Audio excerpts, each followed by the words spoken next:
The AFE Scorcher GT Power Module is a great way for 2012 and newer JK and JL owners to increase the power output of the 3.6-liter Pentastar engine in their rigs.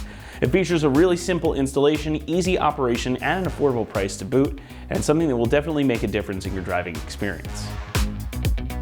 Unlike a traditional tuner that alters your ECU and multiple different engine parameters, the Scorcher GT takes a more simplified and straightforward approach by altering just a few things. So this is going to plug into the manifold air pressure sensor and the intake air temperature sensor, and can alter parameters in each to have the engine push in more fuel for better combustion and thus more power.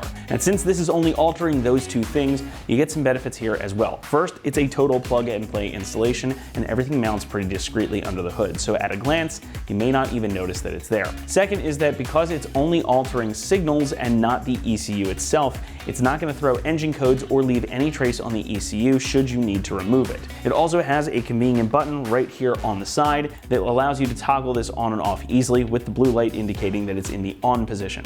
Now this also makes a great complement to other mods and is compatible with your stock intake too. And while we're not dyno testing this particular one, AFE does claim that you can see up to 18 more horsepower and up to 17 more pound-feet of torque.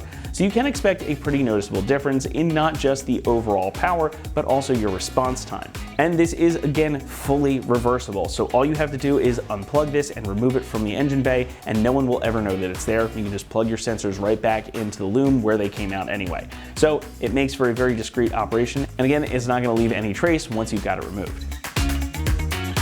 Construction is difficult to describe when it comes to these sorts of things, especially since you don't really see this once it's installed. But AFE clearly took some time to make sure this was a high quality product. The case is made from extruded aluminum with a black powder coating over top. You've got the nice AFE power and the Scorcher logo right here too. It's all sealed up to protect the electronics inside, and all the wiring is done for you. You get factory style connectors, and you get a nice cover over the wires too. So it's ready to be plugged in and you don't have to do any wiring, making for a very easy installation, but we'll talk more about that momentarily. Pricing comes in at about $425, which makes it pretty inexpensive in the world of tuners. And while it doesn't give you the adjustability or the opportunity to change a whole lot of stuff, it is still going to extract some more power out of the engine, and you don't have to go whole hog on a tuner or swap out your PCM or really get too deep into the weeds here. So if you want something that's going to be a very simple installation, very easy for you, that's still going to make a difference in the driving experience of your Jeep, this is a great choice that isn't going to cost you a ton of money. Installation gets a 1 out of 3 on our difficulty meter, and honestly it should only take you about 20 minutes to complete the job. Now like I mentioned earlier, this installation really couldn't get much more simple. One side plugs into the map sensor, one other into the IAT sensor, and all the wiring is done for you, so it makes this super easy. So we're going to head on out to the shop right now and we'll walk you through that process step by step. Tools required for this install include scissors or diagonal cutters and some zip ties. What's up guys? Today we're installing a power module in our Wrangler, so let's get started. Now the first thing we're going to do is pull our engine cover off so we can get access to our map sensor. So just lift up from the front and then pull off the grommets in the back. So now the first thing we're going to do is mount our box here. Now this is mounted with Velcro. We've got a strip on the back, and then we've got one that we need to mount somewhere to stick this onto. Now, back by the firewall would be the best place for it, but we've got this carpet that this Velcro isn't going to stick to. So I'm just going to put it on top of the brake booster here. You can put this wherever you'd like. So I'm just going to peel back that Velcro.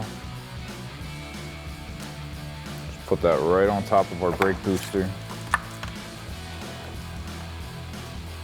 And stick that down. So now we're going to come over to our map sensor and install our splitter harness. Now we've got one labeled map, one labeled IAT. So I'm just going to run this cleanly under these AC lines. Press in on the tab and disconnect that sensor. Plug that into the female connector. Plug the male end into your sensor, and then press that locking tab into place. And then I'm just going to take my IAT wires and run those towards the intake, and we'll install that next. Next, we're going to need to come underneath our intake tube and disconnect our IAT sensor. Just press in on that tab, pop your connector off. And then I'm going to run my wires underneath my intake. Plug the female end into the body harness.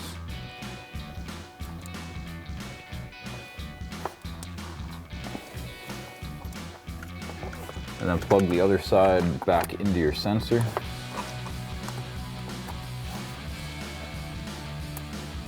And then press that white locking tab into place. And I'm just gonna pull my slack back towards our map sensor. So now we just need to zip tie our excess wire up and out of the way. So I'm just gonna bunch all of this up. And I'm just gonna zip tie it around this AC line here.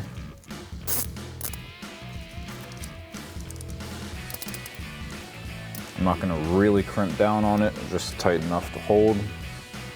And then take a pair of scissors or diagonal cutters to cut off the excess of your zip tie. Now this only has 2 settings. It's gonna be on and off. Right now it's off because this light is off. If we press that button, now it's on and you have that blue light to show you that. So that'll wrap up this review and install of the AFE Scorcher GT Power Module for your 2012 and newer 3.6 liter Jeep Wrangler JK and JL. Thank you for watching, and for all things Wrangler, keep it right here at ExtremeTerrain.com.